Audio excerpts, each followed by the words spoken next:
Majestic to behold, their beauty belies the deadly havoc they can wreak.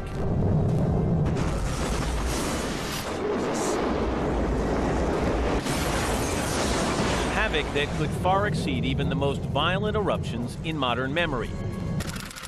Super eruptions thousands of times more violent than when Mount Pinatubo in the Philippines blew in 1991, with a cloud of poisonous gas that reached 10 miles high. Or Mount St. Helens in the U.S. It erupted in 1980 with a force 500 times more powerful than the bomb dropped at Hiroshima and destroyed everything within 230 square miles. There are volcanoes all around the world that are ticking time bombs, including sleeping giants like Mount Vesuvius in Italy. Vesuvius is one of the most dangerous volcanoes on the planet, and that's not because it has the biggest eruptions, it's because it's sitting right in the middle of a massively urbanized area.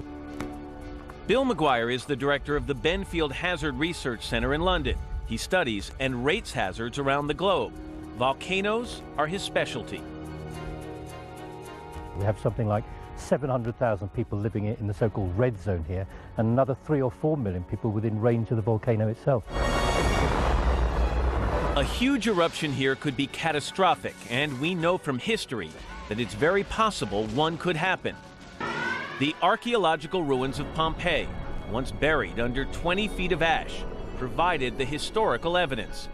2,000 people in this thriving ancient city were killed when Vesuvius awoke from a 700-year slumber in 79 AD. About 1 cubic kilometer of magma was erupted in that eruption.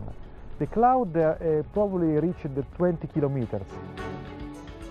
The residents of Pompeii were quickly engulfed by a cloud of scalding hot gas and ash with temperatures of 500 degrees, traveling over 100 miles an hour.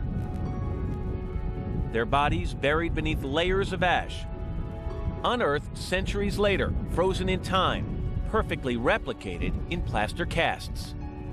Many people would have died instantaneously by breathing these incredibly high temperature gas and ashes, and you could see that people are in their death throes. They're crawling along the ground. Some of the dead actually have their arms and legs sort of pulled up towards them like this, and that's a sign of a body having been killed in extreme heat. The people of Naples, a vibrant, crowded city in the shadow of this mighty volcano, continue to live here despite the risks. Development has even spread up the lava-ridden flanks of the volcano itself. Just down here we can see a long straight road which leads to Pompeii, destroyed in the 79 AD eruption. People have got very short memories. That's why one of the reasons why they still keep getting killed in natural disasters. And you can see between Pompeii's location and here a huge area of building. So people just are not learning the lessons. Giovanni Macedonio oversees the monitoring of Vesuvius. He says there are no signs it will erupt anytime soon, but frequent seismic activity below is a reminder that the volcano could spring to life anytime. Very, very much active, but nobody has a clue how long we might have to wait.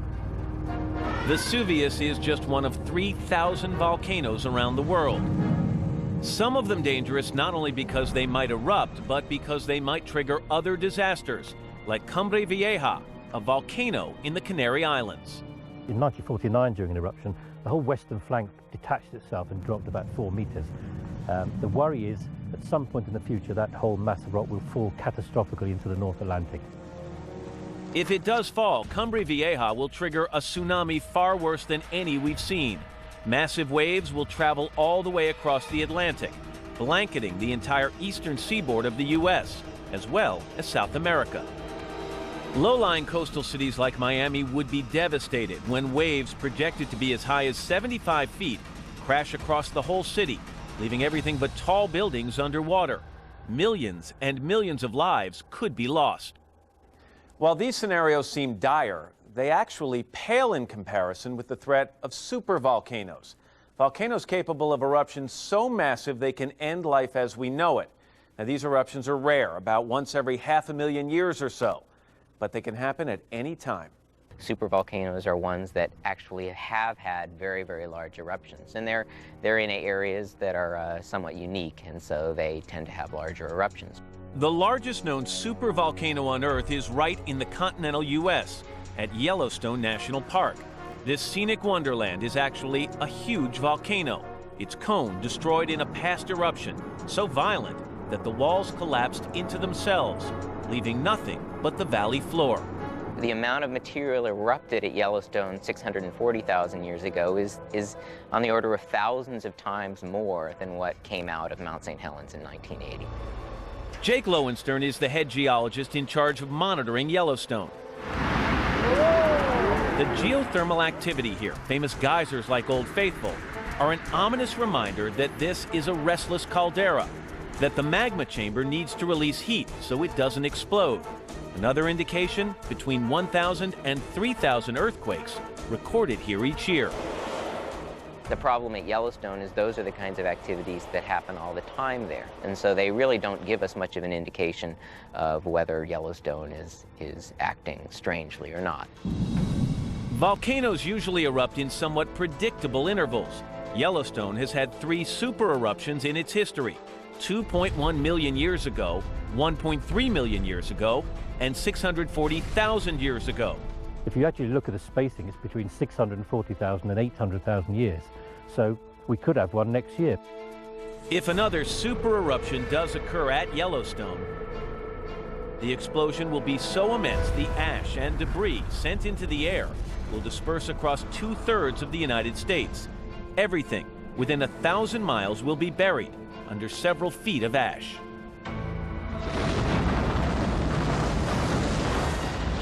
There would be extensive building collapse. The ash would very quickly turn to mud. The mud would wash into the river systems of Missouri and Mississippi, clog them up. Total chaos would very quickly set in. Millions of people could be without homes, water, or food. It would be far beyond anything the country is prepared for. You'd have massive flooding. And of course, on top of that, you would then have a volcanic winter, which affected the whole planet. So much gas would enter the stratosphere, the sun's rays would be blocked.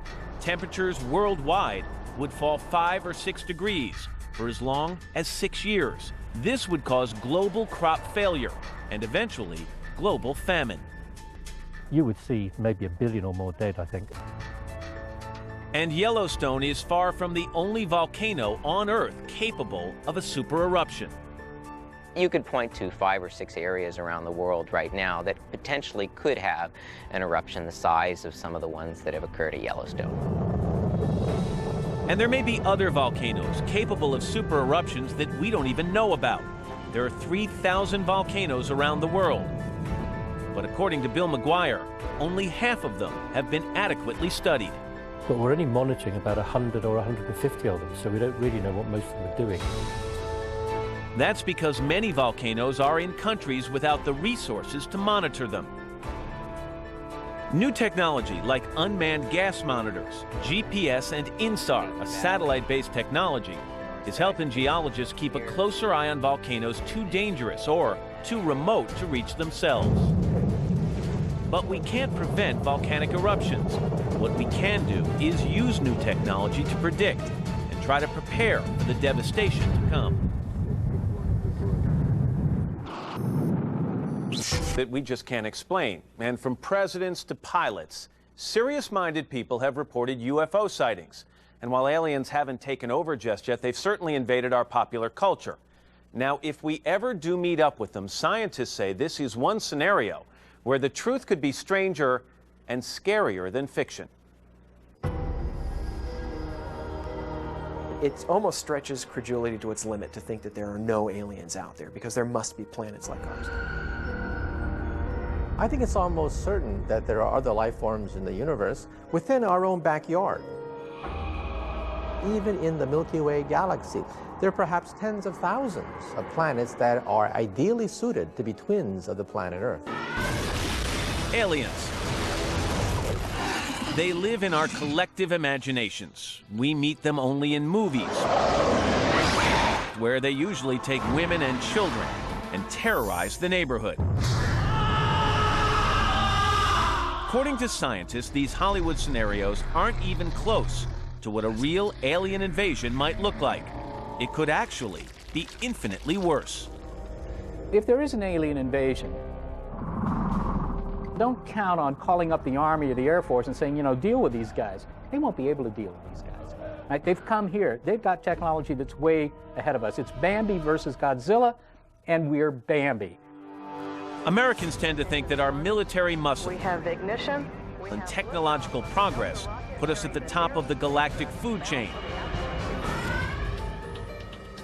Michio Kaku, a theoretical physicist, says the reality is startlingly different. We physicists believe you can rank civilizations. A type 1 civilization could be planetary. They can control the weather, control tsunamis and earthquakes. A type 2 civilization may be able to harness the power of the entire star. A type 3 may be galactic and be able to roam the entire space lanes of the entire galaxy. Earth at the present time is a type 0 civilization. But at the present time, we can barely leave our own mud ball called the planet Earth. Scientists say alien movies are often so off base, it's laughable. They can't mate with us. They can't eat us. They like to do that in science fiction. Doesn't make any sense. Do you go out and mate with the click beetles in the backyard? Probably not. A civilization capable of reaching us would be so advanced, it may not even consider us a threat.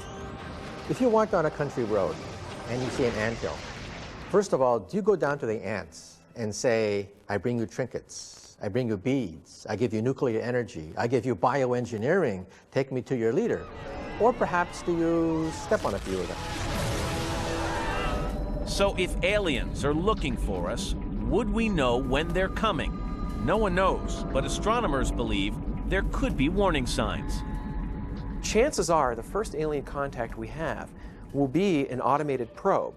We have already sent probes that have left the solar system, Pioneer 10 and 11, Voyagers 1 and 2. They may pass by stars. If there's a spacefaring race out there, they may stumble across Pioneer 10 before they have any clue that we exist.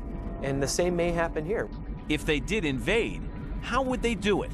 Well, you wouldn't come down with your little spacesuits and guns and start shooting people. That's ridiculous. Science fiction authors got this right. You would stay in orbit and you would drop rocks.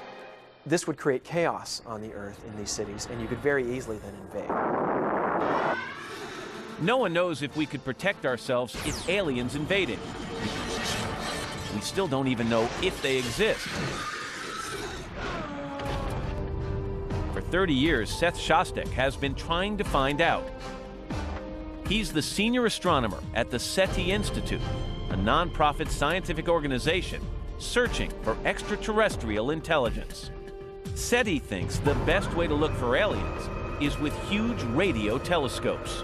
Now, the idea of these things is to point them at the sky, point them at nearby stars, hoping to pick up some signals, radio signals, not sound, there's no sound in space, radio signals, that would tell us that there's somebody on a planet around some of those stars that's clever enough to build a radio transmitter that we could pick up. Right now, there are only about 30 radio telescopes at their site in Northern California. But eventually, there will be 350 trained at the sky. We don't know whether they're just going to be beaming to us some deliberate signal, hey, you know, welcome to the Galactic Club, or here we are, or hello, or what do you like? But just knowing that they're there, knowing that they can build a transmitter and they got it flipped on, I mean, that's an incredibly interesting thing. The telescopes will be systematically scanning the universe, one grid at a time. SETI predicts that within just 20 years, we'll pick up a signal. They work together as a team. In fact, they'll be sensitive to all the stars in that patch, or at least a handful, or 10 or 12. Any signals picked up by the telescopes are transmitted to computers in their lab. That's a signal built by or made by somebody's technology. But this is the way we would find ET. We're not sitting around with earphones. We have the computers looking for something that would look like this. SETI's radio telescopes are not the only hope for finding life out there. An international team of astronomers has just discovered what appears to be the most Earth-like planet yet, orbiting a star in the Milky Way. In the last decade alone, astronomers have detected more than 160 planets, orbiting stars outside our solar system. And NASA is currently planning a groundbreaking search for twin planets of Earth. Within 2 years, we will launch the Kepler probe into outer space, capable of identifying perhaps 600 Earth-like planets in outer space. Futurist Peter Schwartz thinks inhabiting other planets is the smartest way to guarantee our survival. I think eventually we will find the opportunity to find planets where we can send human beings and where they can live.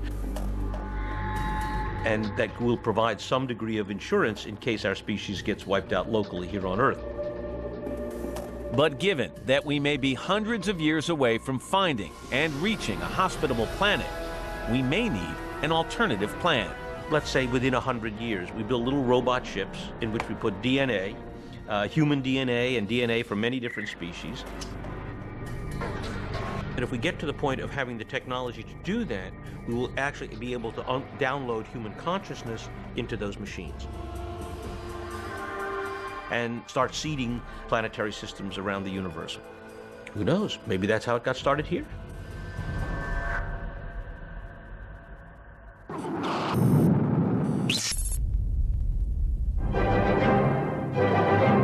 The Sony Curio is a cutting-edge robot that can walk, run, and act just like a human. The Honda Asimo is another human-like robot.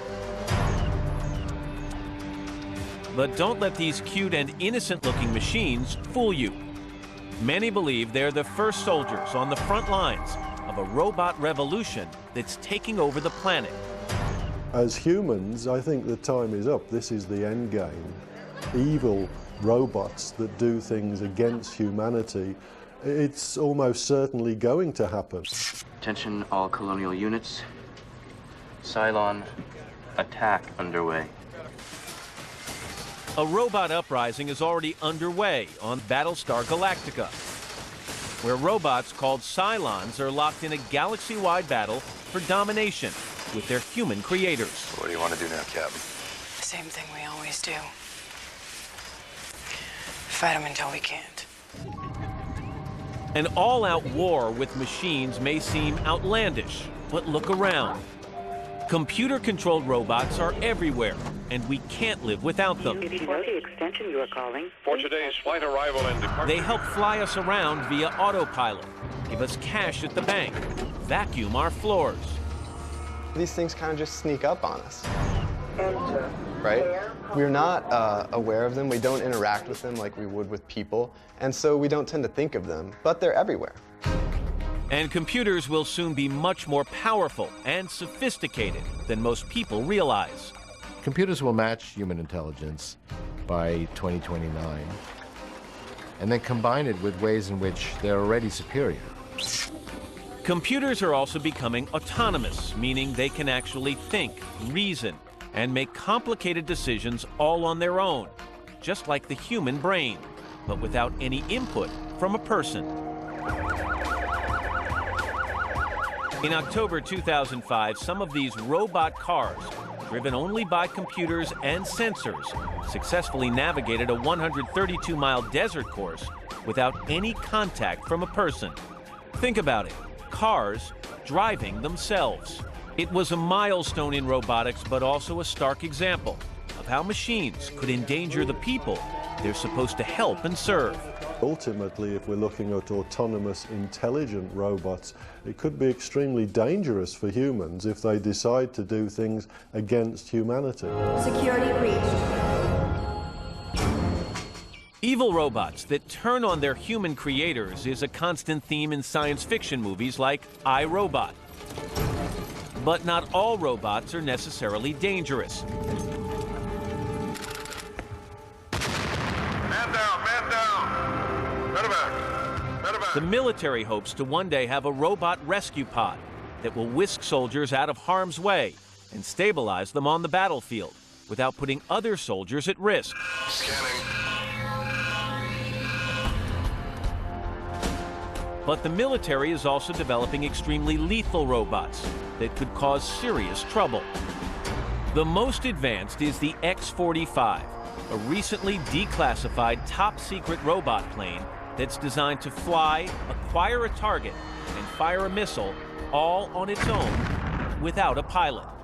There's friendly fire when people are in charge of airplanes, you know. What's going to happen when there are robots that are in charge? Imagine what would happen if a military robot like the X-45 develops a mind of its own. Eventually we'll make machines so sophisticated, so complex, that one day they will wake up. They'll look around and they will realize they're conscious. Now, what happens at that point? Well, you know, if you have the Terminator scenario, why they turn really nasty and they say, well, we're going to clean out all this human vermin. Adding to the problem, robots are beginning to look like people.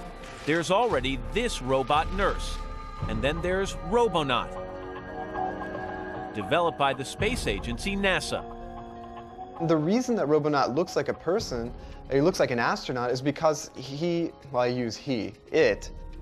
could be a she, who knows. It actually can use all of the tools that an astronaut can use. The danger is that someday we may not be able to tell who's a robot and who's a real person. That's what happens on Battlestar Galactica. Some of the Cylon robots are indistinguishable from humans, like the seductive yet deadly number 6. It has begun. Many futurists predict that just such a battle between man and machine will happen. They say robots will eventually outpopulate us, outperform us, even outthink us, and we won't be able to stop them. If you have thinking machines, they're going to be way ahead of you. They're going to know that you're thinking about pulling the plug, and they'll make sure you can't do that. If that happens, the robot revolution will begin, and they will become the ruling class. Because if some entity or system or civilization is more intelligent than you, has more advanced technology, it's probably going to prevail. That's what we've seen in human history. If we're lucky, we might be pets, or the particular lucky ones might be in zoos. But if we can't beat them, maybe we can join them. Many believe we'll merge with machines ourselves and become cyborgs. I think the opportunity is there for us to upgrade, to link much more directly with machines, become cyborgs, cybernetic organisms, part human, part machine. Kevin Warwick of the University of Reading in the UK is believed to be the world's first cyborg.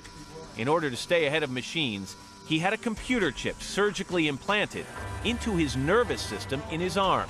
It's a bit like putting an electric plug into a socket, and this plug that I had 100 contacts on it. And these were fired into my nervous system during surgery. After the surgery, he hooked himself up to a computer and was able to control a robotic arm by sending electronic signals from his brain. We could pick up my brain signals, send them off to the computer via the implant. Warwick is planning to implant a computer chip directly into his brain. His goal is to communicate telepathically and download information just like a computer. For me, the most exciting thing in the short-term future is the possibility of communicating thought to thought, if you like, or brain to brain. Becoming a cyborg, he says, is our only hope to keep robots from one day ruling the world. But it's no guarantee that we'll win the battle. I think in the not too distant future, we're going to see intelligent robots and cyborgs. These are upgraded humans on Earth. Big question for me is, who is going to be the more dominant?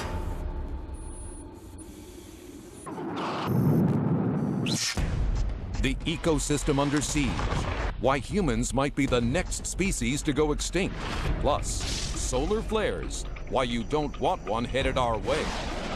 One flare can be equivalent to tens of thousands of megatons. Imagine a destructive force so awesome it could destroy life as we know it. 65 million years ago, an asteroid slammed into the Yucatan Peninsula, and dinosaurs were wiped off the face of the Earth. Today, life on Earth is disappearing faster than the days when dinosaurs breathed their last, but for a very different reason. Humanity is assaulting Earth's life support systems, what scientists sometimes call ecosystems, at a level that is absolutely unprecedented. We're living on the edge of a mass extinction. Scientists predict that more than 2/3 of the world's species will be lost by the end of this century. That's as many as 7 million different kinds of plants and animals gone forever. We worry about the extinction of those organisms, but it's widely appreciated that there's one of them which, if it disappeared tomorrow, would leave the other 9,999,000 cheering wildly. That would be us. Us Homo sapiens are turning out to be as destructive a force as any asteroid. Earth's intricate web of ecosystems thrived for millions of years as natural paradises, until we came along, paved paradise, and put up a parking lot. Our assault on nature is killing off the very things we depend on for our own lives. We're driving them to extinction at the very time when we ought to be using them to build better and more sustainable lives. How dumb is that? Pretty dumb, considering that the food and water that keep you alive, the plants that give you medicine, the wood that gives you shelter, the climate, energy, even the air that you breathe, are all products of Earth's natural systems. If I were to grade humanity on its care of the life support systems upon which its very future depends, I'd give it a grade of F. That failing grade is spelling disaster for our environment and for us. What would a collapse of global ecosystems mean for the way we live? Half of the world's people are living in extreme poverty, and 1 out of 8 of the people in the world are literally starving.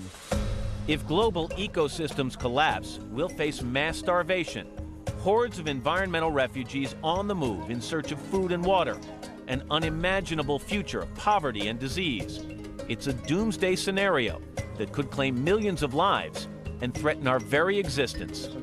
Since 1950 alone, we've lost about 20% of our topsoil, about 1/3 of our forests, about 20% of our agricultural land. And for example, the tropical moist forests, which are the richest habitat on Earth, are estimated to be reduced to about 5% of their original extent by the middle of this century. It's no coincidence that ecosystem destruction is happening at exactly the same time our population is exploding. 50 years ago, the world's population was only 2.5 billion people. Today, it's 6.5 billion. 50 years from now, it will be 9.5 billion.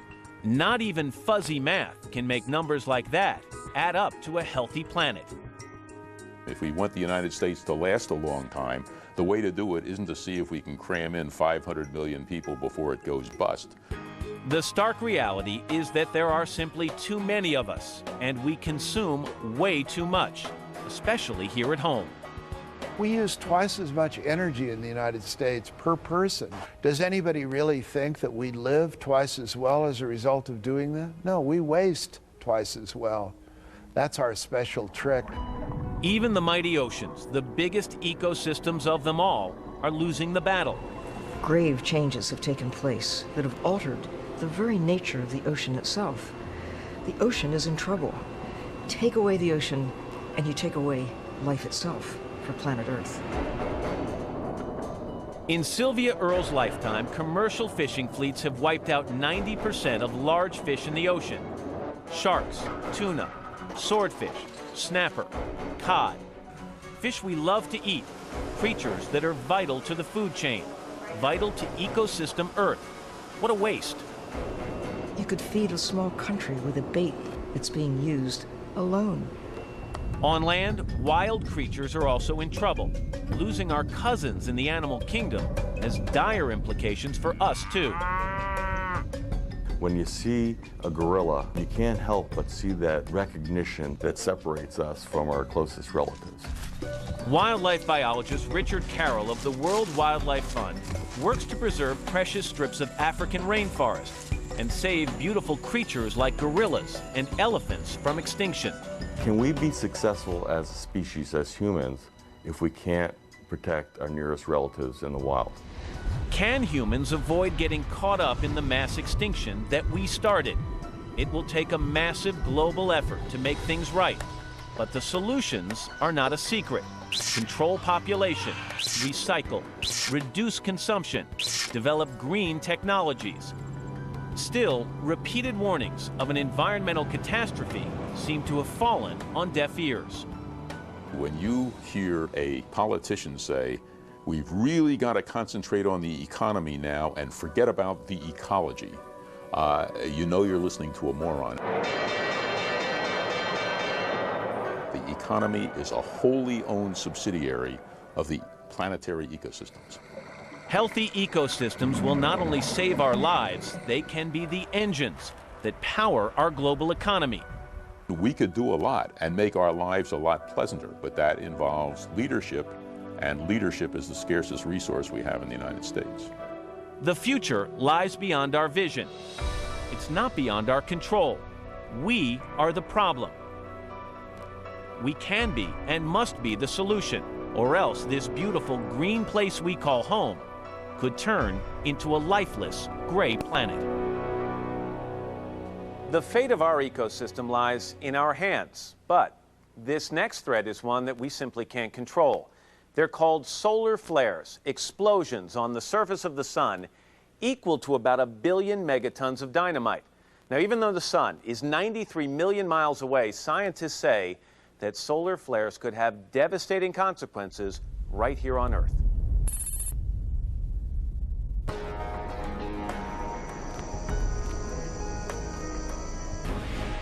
The sun, Earth's very own star.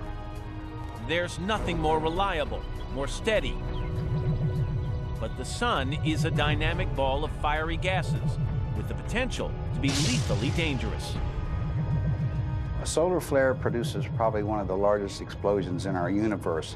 One flare can be equivalent to tens of thousands of megaton bombs going off at one time.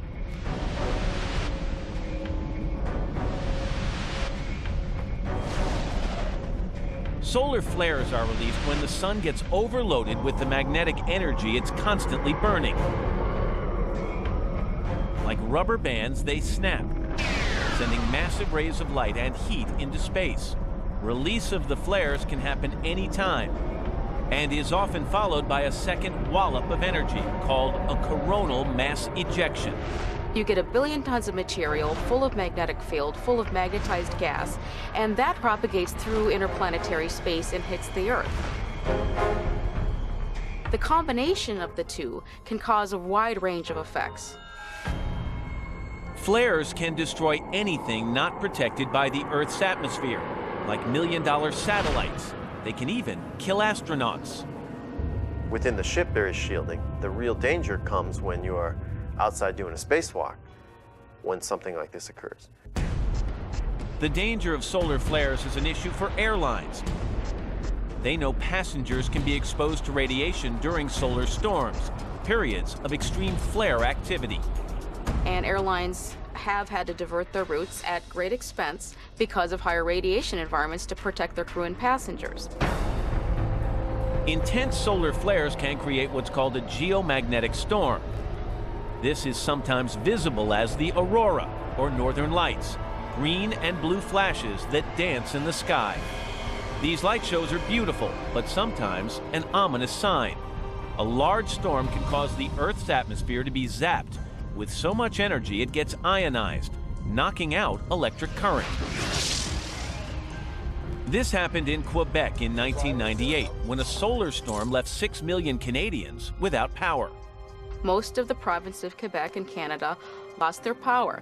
And what had happened is that there was just a very rapid overcharging of capacitor. It blew, and it brought the whole grid down. Flares this intense are rare, but could happen any time, without warning. They could also be even more destructive.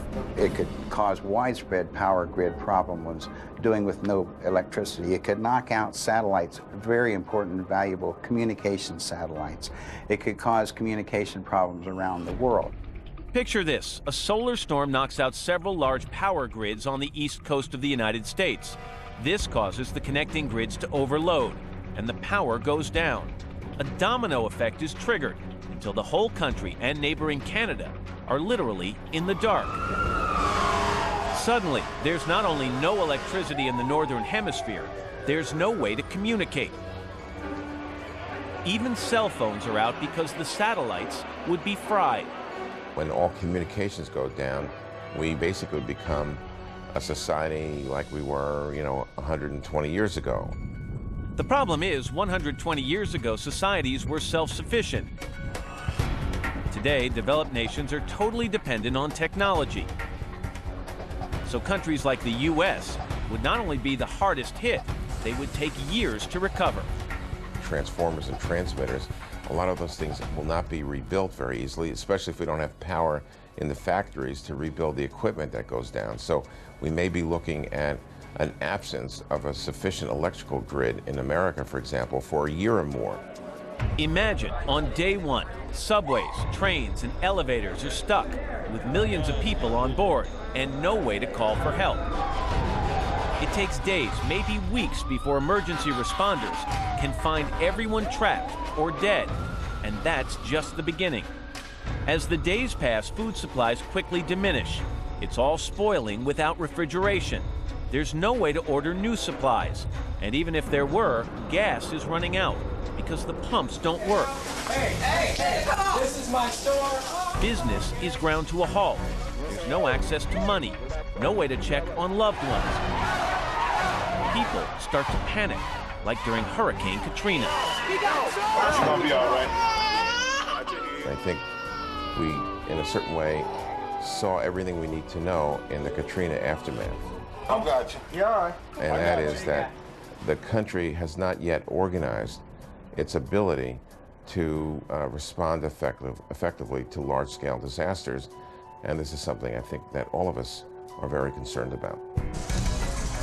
As the weeks pass, food and water would be so scarce, looting would be inevitable. Lawlessness would pervade. Without heat or hot water, people would literally freeze to death in the winter. Could I have a pencil? The most vulnerable, those with medical conditions, would be without hope. We're entirely dependent on technology in our hospitals, for example. Imagine a situation where we'd have non-functioning hospitals everywhere in the country. Redlener says to prepare for this or any other kind of disaster, we need to start by revamping FEMA. That has been degraded to a point where it's a national embarrassment. We also need to keep monitoring and studying the sun. As we watch this image, we can see this huge bubble or tongue of gas and particles that's being ejected from the sun at millions of miles per hour out into space. That's what the scientists at the Space Environment Center in Boulder, Colorado do 24 hours a day, 7 days a week. Hey, any problems with the alerts system or anything like that? The sun has an 11-year cycle, a somewhat predictable pattern of its overall energy release. But flares can happen without warning. The actual flare-ups themselves are still very hard to predict. If we can predict them better, we might ward off disaster by powering down transformers to prevent large-scale blackouts. Unfortunately, solar flares are not the only apocalyptic solar scenario. Like all stars, the sun will eventually burn out in a violent explosion that will swallow the whole solar system. Luckily, there's time, 4 or 5 billion years before that happens.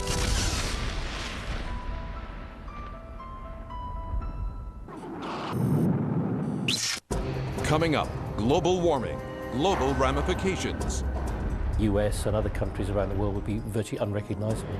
And 3, 2, 1. Global terrorism. How vulnerable are we?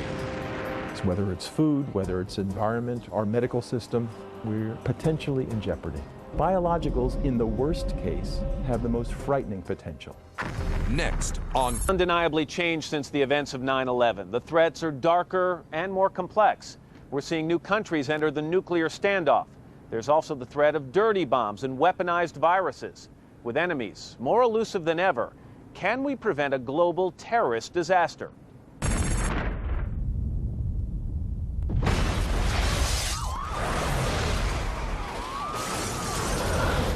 terrorists set off a nuclear bomb in Baltimore. Fear and confusion reigned. Russia and the United States slipped to the brink of all-out nuclear war. That's the unnerving storyline in Tom Clancy's thriller, The Sum of All Fears. In modern times, we've harnessed the power of nature. With nuclear war, we now have the ability to destroy ourselves. You would basically scrub the Earth clean. The Earth itself would survive. We just wouldn't be here to see it. 3, 2, 1. Weapons of mass destruction have changed everything except the way we think. Human behavior has not caught up with our technological abilities. During the nuclear arms race, we were told everything would be okay. All we had to do was duck and cover. Duck and cover. Atta boy, Tony. That flash means act fast. But the official policy told the real story. It was called MAD, Mutual Assured Destruction. Nobody expects a superpower to fire a nuclear weapon in anger anymore. But if the missiles fly, it won't matter why. The chances of accidental war are horrendous right now because of Russia's decayed system of command and control. They're basically on launch on warning. We have already come perilously close. In 1995, the Russians mistook a Norwegian weather rocket for a U.S. missile. President Boris Yeltsin was told his country was under attack. We actually, for the first time in the Cold War, had the Russian president with a nuclear football opened in front of him, the box that has the buttons that he could have pushed to launch a Russian strike. It's those kinds of mistakes and miscalculations that can still happen today. 27,000 nuclear weapons and 20,000 tons of enriched uranium are still out there. Enriching uranium is a complex, high-tech business. Stealing it from a storage facility could be easy. Some of these facilities literally are guarded by little more than a chain link fence, a padlock, and a guard that works during the day. If we don't tie up those loose nukes, it's almost certain that a terrorist group is going to get a weapon and use it. Take a terrorist with some uranium. Add a Google search for the know-how, and you've got a deadly recipe for a do-it-yourself nuclear nightmare. They could pretty easily manufacture the bomb. It's easier still to deliver it, and then detonation is a matter of just pushing a button. The 20th century nightmare of a superpower nuclear showdown has been replaced by a 21st century nightmare of a terrorist with the bomb slipping into this country. Former Senator Sam Nunn jokes that if a terrorist wants to smuggle a nuclear bomb into this country, he should stick it inside a bale of marijuana. We know we can't stop that. It's not hard to imagine nuclear-armed terrorists cruising undetected into the heart of any American city. If they managed to set off a bomb in New York's Times Square, the damage would be obscene. The destructive force from a 1 megaton bomb, like those found in many modern arsenals, would obliterate the entire city. It's hard to imagine this destructive capability because we've never seen it. Most people forget what happened in Hiroshima, but no one's ever seen the effect that a hydrogen bomb would have on a city. A terrorist on the loose with a nuclear bomb is the ultimate doomsday scenario here. But a dirty bomb is probably a more immediate threat. It is a bomb going off, a pipe bomb, if you will, but instead of nails wrapped around it causing shrapnel injuries, you have a radioactive material. A single gram of easy-to-find radioactive material can turn a homemade bomb into a weapon of mass destruction. As appalling as they were, imagine the horror if the attacks at the Atlanta Olympics or Oklahoma City had used dirty bombs. The contamination would still be taking its toll. A dirty bomb is a perfect terror bomb, and you could see an entire city evacuated from a relatively small and easy-to-construct device. Just after the September 11th attacks, a deadly message was sent through the mail. Anthrax, a tiny amount of powder in a handful of letters, terrorized the nation. Another threat had emerged. Bioterrorism hit home. Whether it's food, whether it's environment, our medical system, we're potentially in jeopardy. Biologicals, in the worst case, have the most frightening potential. During the Cold War, killer viruses and bacteria were turned into weapons and stockpiled by the ton. These days, there are grave concerns about what's happening with all those germs and the scientists who developed them in the former Soviet Union. This is a huge quantity of material. Have they destroyed it? Is it possible that individuals could be persuaded to sell some of that? We have no idea. But this is what makes us very concerned about biological weapons. If terrorists got their hands on just a tiny bit of smallpox, they could leave a deadly trail of virus, and no one would have a clue. It would be silent, no one could smell it, and the first indication would be individuals coming into an emergency room 7, 8, 9 days later. By then, it might be too late. A runaway smallpox epidemic could claim hundreds of millions of lives. A cheap and easy-to-use weapon could create a global catastrophe. Here you have a disease which we know kills 30% of those who are unprotected with vaccine. I think the net result of all this would be real chaos. All over the globe, terrorists have been trying to develop ever more deadly arsenals of killer microbes. It's not an easy task, but they only have to get it right once. One person who gets it right could be the Dr. Frankenstein who creates the monster that goes out of control. The good news is there are ways to fight the germs. A smallpox vaccine does exist, and while supplies worldwide are woefully inadequate, the United States ramped up production after 9/11 and now has enough vaccine for every American. When it comes to nuclear weapons, there's no putting the genie back in the bottle. But for a price tag of about $3 billion, along with some international cooperation, we could secure the loose nukes and materials that are scattered around the world. We could solve this problem within this decade, virtually eliminate the possibility of nuclear terrorism, and in so doing, further devalue the weapons. With weapons of mass destruction under wraps, we could also think a bit more seriously about what's behind the terrorist threat. We cannot kill everybody who means us harm. It's impossible.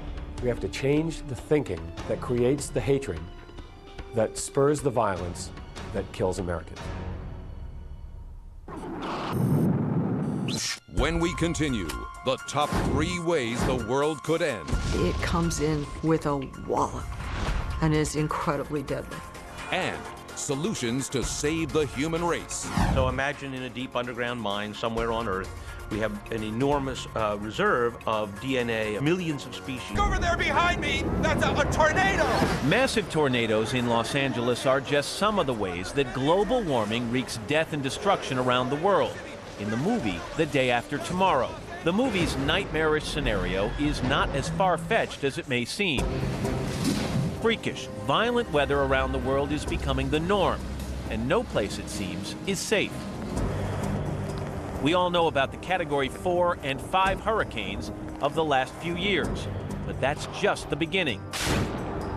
Massive typhoons have also hammered China and Japan. Severe droughts have led to runaway forest fires all around the globe. And in Europe, an unexpected heat wave in 2003 jammed hospitals and killed so many people, more than 20,000, that graves couldn't be dug fast enough to bury them all. I think what we're facing is a planetary emergency. It's by far the most dangerous crisis our civilization has ever confronted.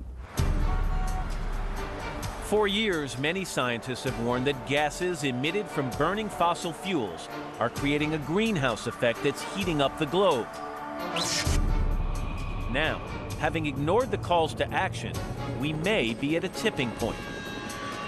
The danger is that we will pass a point of no return and not be able to prevent further changes from happening.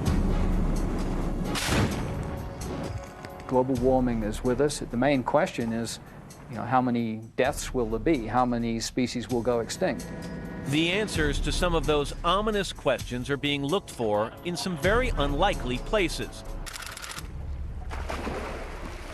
Here, off the Caribbean island of St. Thomas, scientists are studying the effects of one of the worst episodes of coral bleaching on record.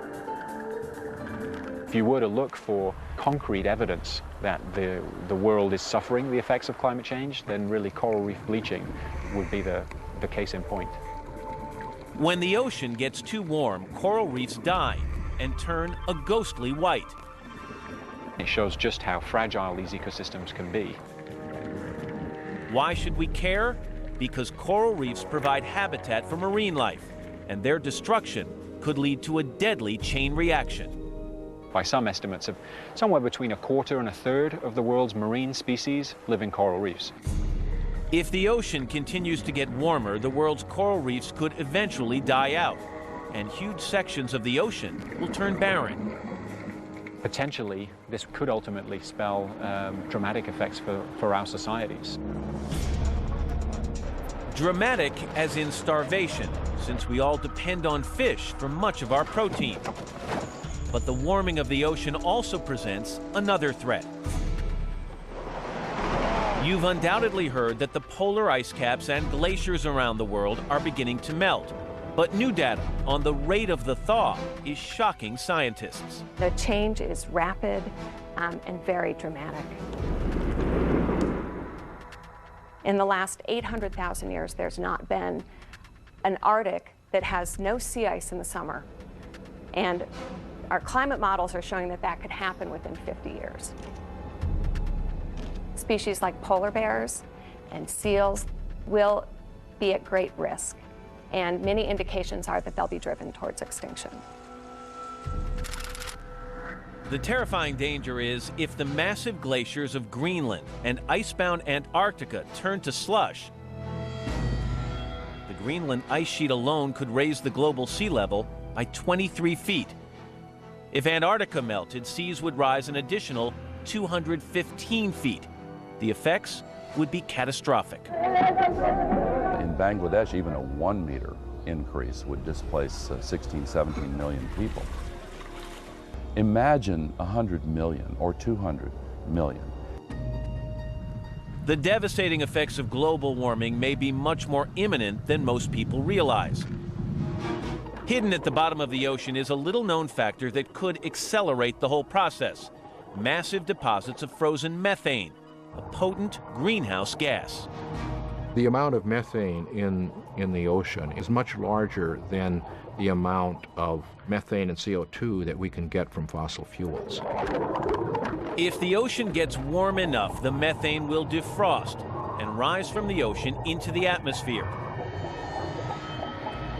Global warming will suddenly get a steroid injection. If that happens, we will be past the tipping point. Colossal hurricanes would hammer the globe. The oceans would become too hot to support much life. Droughts, forest fires, and famine would rage across the continents.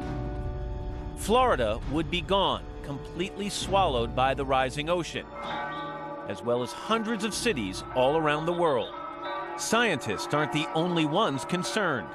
Since losing the 2000 U.S. presidential election, former Vice President Al Gore has traveled the world speaking out about the dangers of global warming. One of the things we have to decide as a people is how we react when the best scientists in the world give us clear, urgent warnings. Gore's crusade is the basis for the global warming documentary An Inconvenient Truth. He thinks there is time to prevent a global Armageddon, but we have to act fast. Well, the best scientists who have the most respect in this field are now saying that we may have less than 10 years before we cross a point of no return. What can be done to prevent this global Armageddon? More than 160 countries have signed an agreement to reduce greenhouse gas emissions. The impact of European But the United States has refused to sign, saying it would threaten economic growth. As a result, emissions in the U.S. have increased by 2% each year. I don't think the public is really getting the message to the degree that it ought to. And unless we get the world's worst polluters to agree to this kind of self-limitation, the overall impact we're going to have on reversing climate change is going to be fairly minimal. Recently, President Bush acknowledged there is a problem with too much oil consumption and supported a switch to alternative fuels. America is addicted to oil. The best way to break this addiction is through technology. But so far, the United States has not come up with a plan to combat global warming. One leading government scientist even charges that his research findings showing the dangers of global warming have been squelched. In my 30-some years in the government, the restrictions on information flow from the scientists to the public has never been anywhere near as strong as it is now. Government officials have denied trying to silence anyone. In the meantime, people are starting to reach their own tipping point. A recent U.S. poll shows that the majority of people believes that global warming is a global problem and that the government needs to be part of the solution. If we were to put a much higher gasoline tax on our gasoline, or a carbon tax on coal burning for power plants, these would accelerate the rate of change toward cleaner technologies. The only way to ensure our survival is to take matters into our own hands. Stop talking about developing new, cleaner energy, like alternative fuel cars and wind farms, and start investing in them. The trend is unmistakable. The 10 hottest years on record have all occurred since 1990. But our next threat takes heat to a level that's simply impossible to imagine. It's a threat you may have never even heard of, called a gamma-ray burst, an explosion so ferocious that scientists say it could literally cook the Earth.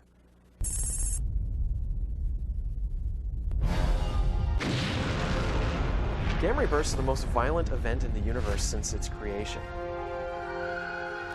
A gamma ray burst puts off 1,000,000 trillion times the energy of the sun. That's huge. Gamma ray bursts occur when massive stars collapse or collide, triggering a huge release of energy in the form of gamma rays. If I had to rank gamma ray bursts, I would give them a #1 position for destruction wrought on the Earth. These devastating explosions take place about once a day in the vast universe. There hasn't been one within our galaxy for hundreds of millions of years, but scientists say it could happen. There's nothing in principle to prevent one of these bursts from happening in our backyard. If one of those were pointed towards Earth and was in our own galaxy, you want to talk about extinction, there's an extinction episode for you. The reason you may not know about gamma ray bursts is that they're a somewhat recent discovery, one that for years was concealed by the government. Gamma ray bursts release the same kind of energy emitted by nuclear bombs. The government accidentally discovered them in space while conducting highly covert Cold War experiments in the 1960s. Who has the bomb? That's what the Pentagon wanted to know. So it sent the Vela satellite into orbit, and all of a sudden, the Vela satellite registered nuke flashes from outer space. And there was panic. Was the Soviet Union testing a new generation of space-based weapons, detonating hydrogen bombs in outer space with an advanced technology? The Pentagon realized these enormous bursts of radiation were not coming from the Soviets, but from billions of light years away. They breathed a sigh of relief. Then they classified their data, stashing it away for almost a decade. All of a sudden, there was this tidal wave of information about a new phenomenon that no one had ever suspected, landing right on the doorstep of the astronomical community. Since their discovery, scientists have been fascinated by the awesome power of gamma ray bursts. Studies revealed they occur with startling frequency. In 1991, NASA launched a satellite called the Compton Gamma Ray Observatory. Liftoff of the Space Shuttle Atlantis and the Gamma Ray Observatory. By the end of its lifetime, which was about 10 years, the Compton Observatory had observed about 2,700 bursts. The collapse of stars that trigger gamma ray bursts can create black holes. Black holes have long endured a reputation as the dark menace of the universe. But the gamma ray bursts emitted when black holes are formed are the real galactic death ray, beams of energy equivalent to the force of millions of hydrogen bombs. For a black hole to suck us in, it would have to be inside our solar system, and the odds of that are 1,000,000 to 1. But gamma ray bursts are powerful enough to cook the Earth from far across the galaxy. Gamma ray bursters They can be hundreds, thousands of light years from the Earth and still destroy the atmosphere and wipe out life on the Earth. A nearby burst would shoot gamma rays thousands of times hotter and brighter than the sun at the Earth for a minute or so. It would produce a shock wave that would blast away the Earth's atmosphere. Anything directly in the path of the rays would be scorched, and the intense heat produced would spread around the globe. It could boil the oceans, it could melt the crust. This is real, end of the world kind of stuff. The odds of the Earth being hit by a gamma ray burst are very slim. But consider this. Scientists think it may have happened before. There are extinction episodes in the fossil record where paleontologists are saying maybe it's a volcano, maybe it's a virus, maybe it's this, and I'm saying maybe it's a gamma ray burst. Scientists are currently studying trilobites, ancient fossils from the ocean, to discover if a gamma ray burst was the source of the Ordovician extinction, the second largest extinction in the Earth's history. In the meantime, NASA has a satellite called SWIFT, recording the frequency and location of gamma ray bursts, helping us understand these lethal cosmic explosions. SWIFT is orbiting the Earth, and when a gamma ray burst goes off, the burst alert detector detects it, and then the satellite swivels around and looks at it and points its telescopes toward it right away. There's a lot we still don't know about gamma ray bursts, including how to protect our planet if one were headed our way. Right now, we have virtually no defense. The gamma rays are moving at the speed of light. So there would be literally no warning. There would just suddenly be a huge flash of light in the sky, and that would be it. The only insurance humanity may have in the event of a gamma ray burst is finding futuristic means to preserve our species. Probably not a bad idea to have reserves. And by reserves, I mean good samples of virtually all the species. Think about it like an ark, but think of it more like at the DNA level, and buried. So that if it happens, we could repopulate the Earth.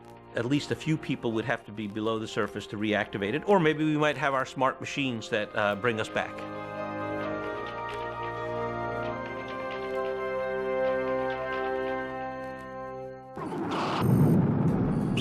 Coming up, is the #1 threat already amongst us? We will have a pandemic in the future. I think the chance of that is practically 100%.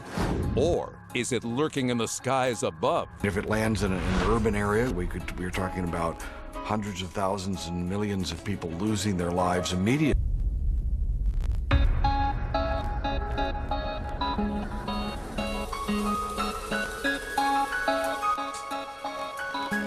Winged migration, a majestic reminder of nature's changing seasons. A grim reminder that we may be on the verge of the most devastating global health crisis of modern times. An eruption of a killer virus called avian flu H5N1. It comes in with a wallop and is incredibly deadly. Experts say a pandemic, a global biological meltdown, is not only likely, it's inevitable. We will have a pandemic in the future. I think the chance of that is practically 100%. Everybody's dead! What happened? Pandemic flu is not some remote threat from a galaxy far, far away. Drop the gas canisters, Dempsey. Like the alien microbe in Michael Crichton's classic, the Andromeda strain. The town is finished. The threat is here right now, and we know from experience how lethal it might be. In 1918, the Spanish flu killed more than 50 million people worldwide, and this time, things could be even worse. Our modern global village is a crowded, hectic place, and that makes us more vulnerable than ever before. Globalization is globalized opportunity, but it's also a globalized threat.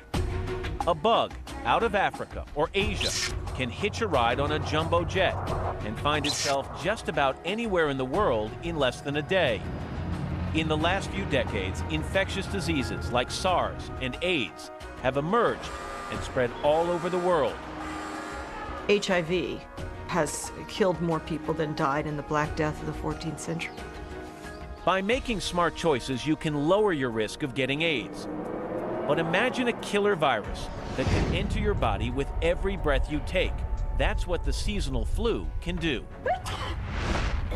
Regular old seasonal flu claims up to 500,000 lives every year. But the current strain of avian H5N1, or bird flu, is a far more devastating virus. This is a much more virulent or deadly virus than the seasonal flu. The mortality is around 50%. If you get infected with this flu, the symptoms are appalling. People are absolutely devastated. It's an all-out warfare going on in their bodies. Most of the death is basically drowning in your own fluids. That's exactly what happened to a young woman in the backwaters of Vietnam's Mekong Delta. 18-year-old Hoin Thi Bic Tuan handled a bird infected with H5N1.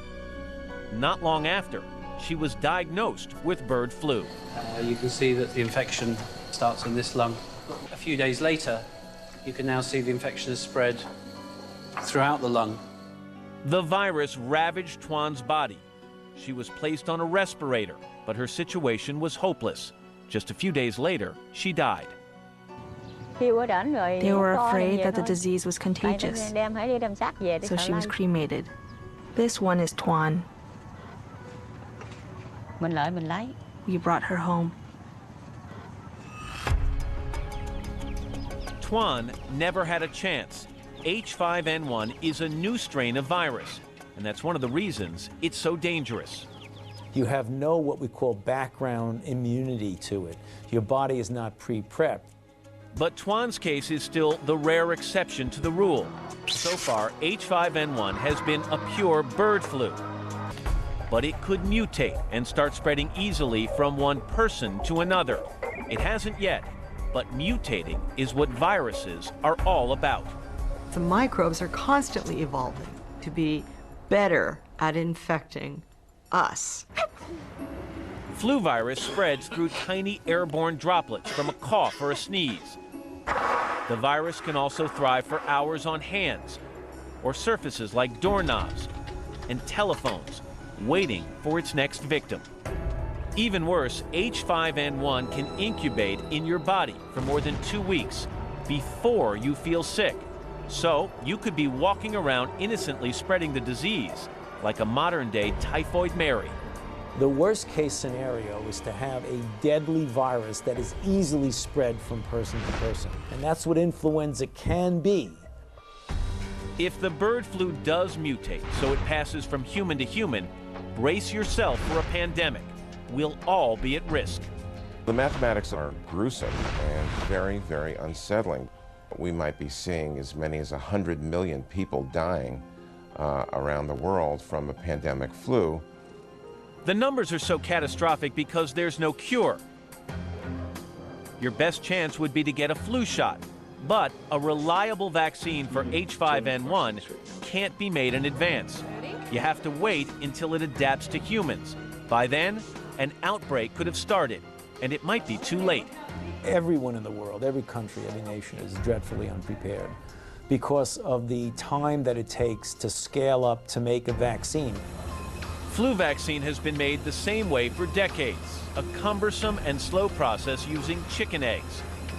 If there's an outbreak of H5N1, it might be months before a vaccine would be available, and untold millions would need medical treatment from a healthcare system already stretched to the breaking point. Right now, I genuinely fear for the ability of the system to be able to respond to a tremendous surge in need. During a pandemic, if you came down with flu and went to a hospital, it's likely you'd be turned away, and you wouldn't be alone. One study done in New York predicts there would be no beds available for more than 250,000 seriously ill people. And that's just in New York City. The demands on hospitals across the country are almost impossible to imagine. They'll need isolation, they'll need intensive care, they'll need ventilators. All of this is in extremely short supply. The nation's hospital system in the middle of a pandemic would be overwhelmed in a matter of a day or two. Worst case scenario, a pandemic flu in this country would look like Katrina times every single city in America at once. But all of these doomsday scenarios have not gone unnoticed. An unprecedented international effort is underway to come up with solutions. We want to prevent the H5N1 virus from developing the ability to ignite a pandemic. But if a flu pandemic breaks out now or even in the next few years, we'll still be very vulnerable. We need results, and soon. These are sections of lung of victims of the 1918 flu. These were At the Armed Forces Institute of Pathology, scientists have discovered that the genetic makeup of the deadly 1918 flu is eerily similar to today's H5N1. The work in this lab could unlock the mystery of how today's virus might become contagious. If we can actually understand the basis of this, we might actually be able to, through surveillance, stop the spread of a virus before it becomes adapted to humans. But the best hope for dealing with a potential flu pandemic is to find a way to make a vaccine fast enough to keep ahead of a spreading virus. Vaccines in the future will be mass-produced in bioreactors using the technologies of genetic engineering. There's also research being done on a universal vaccine that would protect against any strain of flu. There's a whole slew of modern technologies that go well beyond the egg-based culture. The field is moving in that direction. It's only a matter of time before modern flu vaccine technologies are a reality. It could also just be a matter of time before there's an outbreak of a new deadly virus. Which one will get here first? The race is on, and the stakes couldn't be higher.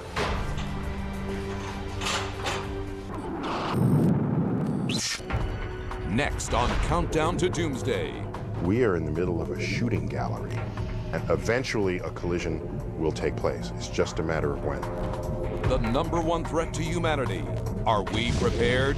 We don't know where they are, and they could hit without notice. An enormous comet hurtles toward Earth, threatening to wipe out New York City. It's a scenario most people think exists safely in the realm of movies like Deep Impact. But the threat of comets and asteroids is frighteningly real. We are in the middle of a shooting gallery, and eventually a collision will take place. It's just a matter of when. We know the Earth has been hit by asteroids throughout its history, and the easiest way to see that is just to look up at the moon. With all those thousands of craters, every one of those craters is the scar of an asteroid impact. The impact of even a small asteroid hitting Earth is hundreds of times more powerful than an atomic bomb. A large asteroid, 10 miles in diameter, could wipe us out entirely, traveling at extreme speed. Up to 20 miles per second, it would release a colossal force of energy upon impact, carving out a huge crater in the Earth and vaporizing everything around it. Hot debris would blast out through the atmosphere and rain back down, creating a firestorm that would engulf the whole planet. We've covered a lot of dire threats in this program tonight, but only one of them is widely acknowledged to have already caused at least one mass extinction before: the impact of a near-Earth object, an asteroid or a comet. And most scientists now believe that's what killed off the dinosaurs 65 million years ago. It slammed into what is now ocean off the coast of the Yucatan in Mexico. We know because of the scar that remains, even now, a 100-mile crater on the ocean floor. Other telltale clues were left behind, like iridium, a substance naturally formed in space, but very rarely on the surface of Earth. It confirmed scientists' theories. You can find this in deposits in Montana and Arizona, in Indonesia. Everywhere you look, when you look at the boundary layers between the geological layers of rock where the dinosaurs died off, there's this iridium layer. Asteroids of all sizes have collided with Earth in the past, and without any doubt, they will crash into us again. We have to realize that every 100 years or so, an object that could destroy a modern city hits the Earth. The last one was in Siberia. The famous Tunguska explosion took place there. If that thing had hit New York City or London, it would have completely flattened everything out to perhaps 10, 20 miles. Meteor Crater in Arizona is one of the most obvious scars that remains tens of thousands of years after a near-Earth object hit, obliterating everything in its wake. An asteroid like the one that hit there could hit a populated area at any time. If it lands in an urban area, we're talking about hundreds of thousands and millions of people losing their lives immediately. Or if one of these objects would, for example, land in the sea, it would, even though it was small, generate large tidal waves that could kill hundreds of thousands of people who live on the ocean. You might think that given the high probability we'll be hit by an asteroid, there'd be worldwide interest in tracking them. Think again. That's the oxygen line. And I used to say that the number of people working on protecting the Earth from asteroids is about equivalent to one shift at a McDonald's. David Morrison of NASA is a pioneer in the field of near-Earth object impact research. He oversaw a monumental NASA report in the early 1990s, urging Congress to fund a near-Earth object hazard program. Now I guess we'd say that there were 2 or 3 shifts involved, but it's still a very small effort considering the magnitude of the threat that we're trying to protect against. It wasn't until 1998 that the U.S. launched a formal program to track asteroids. Called Space Guard, it collects data from a handful of survey telescopes, like this one at Kitt Peak in Arizona. Here, a huge automated telescope probes the solar system, searching for the largest, most threatening asteroids. Data on potential asteroids spotted here is shared online with astronomers around the globe. Collectively, the scientists, aided by an active group of amateur astronomers, confirm and track the asteroids. Since SpaceGuard began, it's been finding about 1 per night. The main goal was to find those larger than 1 kilometer. About 2/3 of those that we estimate are out there of that size have now been found. It turns out that most of the big asteroids are located between Mars and Jupiter in the asteroid belt and stay in their orbit, where they don't pose a threat. About 900 of them have been identified. But there's a lot we still don't know about the hundreds of large asteroids we haven't found yet. The ones we have not found, we don't know where they are, and they could hit without notice. And some of the ones we have found are cause for high anxiety, especially one called Apophis. This thing is the size of the Rose Bowl. It'll be the biggest, closest thing we have ever seen come near Earth. In April, in the year 2029, on Friday the 13th, this thing will come close enough to Earth to dip below our communication satellites. At that point, the asteroid's orbit will change, and it could go through what's called the keyhole. That keyhole is just the right distance from Earth so that Earth's gravity will make sure that it hits us on the next encounter, now in 2036. If Apophis does start orbiting toward us, the odds it will hit the Earth are 1 in 5,000, making it more likely to kill you than a plane crash. And asteroids are not the only lethal celestial object on the loose. There's another potent menace: comets. Comets are like a wild card. They're like a rogue assassin. You can't really predict them. You don't know when they're coming in.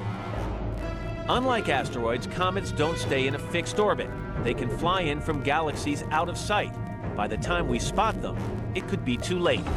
In a worst-case scenario, a comet that could wipe out all life on Earth could conceivably jump out from the backside of the sun and hit you in just a few weeks, and we wouldn't know what hit us. In 1994, scientists were able to observe a comet smashing into Jupiter to witness the incredible damage they can inflict. The comet shattered into 24 pieces and rammed Jupiter repeatedly. These explosions left scars on Jupiter the size of the Earth. So far, millions of dollars have been spent on these missions to learn more about asteroids and comets.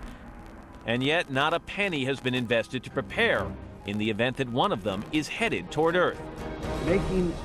Representative Dana Rohrabacher has introduced a bill in Congress that would expand the U.S. Near-Earth Object Program, but he's fighting an uphill battle. Our government and different governments around the world are mainly concerned with the problems at hand on the day they go to work. Is anybody geopolitically thinking about this problem? The answer is no. There is no international organization that will consider how to address such a threat were we to find that one was imminent. The good news is scientists agree that in theory, diverting an asteroid wouldn't be hard. For years, they've been mulling over the possibilities. If you watch the movies, it's obvious what you do. You just blow them out of the water. Actually, that's the last thing you want to do. If you blow up a meteor or a comet with our name on it, all of a sudden you have lots of little comets and little meteors with our name on it, causing much more damage, in fact, than just one meteor or one comet. One idea proposed is using a mirror to beam sunlight at an asteroid to change the amount of light it absorbs. This would alter its gravitational pull and change its orbit.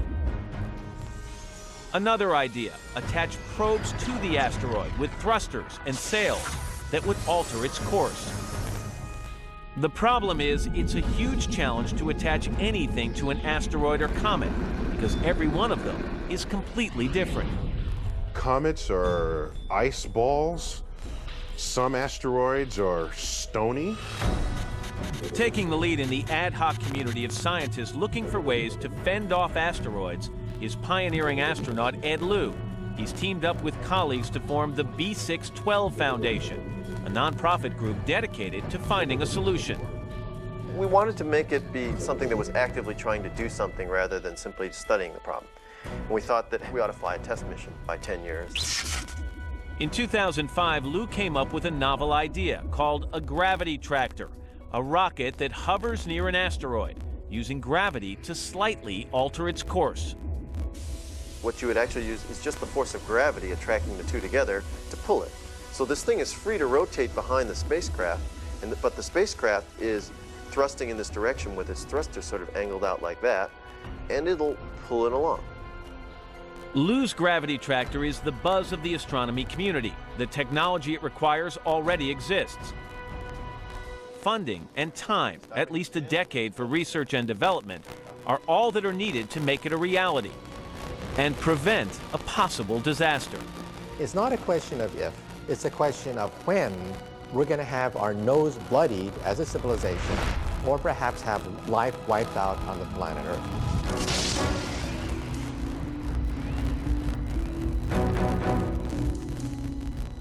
The 10 doomsday scenarios we saw tonight are reminders of just how fragile our world is and how tenuous our place is in it. We've seen natural threats beyond our control, as well as some threats caused by our own destructive behavior. Solutions will test our imagination and our will. But tonight we've heard a clarion call to action to save the place we call home, planet Earth.